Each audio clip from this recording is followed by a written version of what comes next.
আসসালামু আলাইকুম। আজকে আমি এমন একটা ভেজিটেবল রোল বানাচ্ছি যেটা একবার বানালে বারবার বানাতে ইচ্ছা করবে। বাইরে থেকে কিনে আনার দরকারই হবে না। আর সবচেয়ে ভালো বিষয় হলো খুব কম তেলে তৈরি করে, তাই ভিডিওটা শেষ পর্যন্ত দেখবেন। মাঝখানে একটা ছোট্ট টিপস শেয়ার করব। প্রথমে আমি গাজর, বাঁধাকপি আর আলু পাতলা করে কেটে নিয়েছি। এখন চুলায় একটা প্যান বসিয়ে অল্প তেল দিয়ে, তেল গরম হয়ে গেলে প্রথমে পেঁয়াজ দিয়ে দিচ্ছি। পেঁয়াজটা হালকা সোনালী হওয়া পর্যন্ত ভেজে নিব।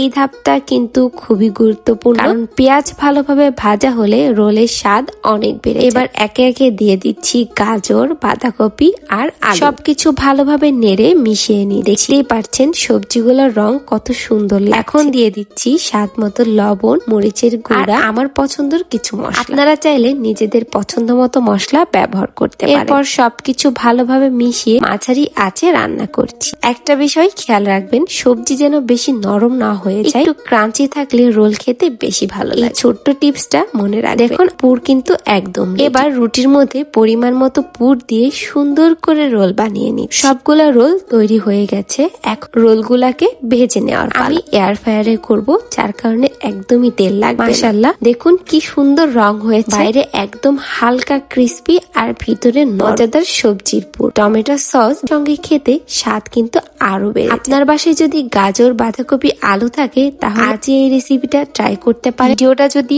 ভালো লেগে থাকে তাহলে অবশ্যই একটা করে ফলো দিবেন। সকলেই ভালো থাকবেন। আল্লাহ হাফেজ।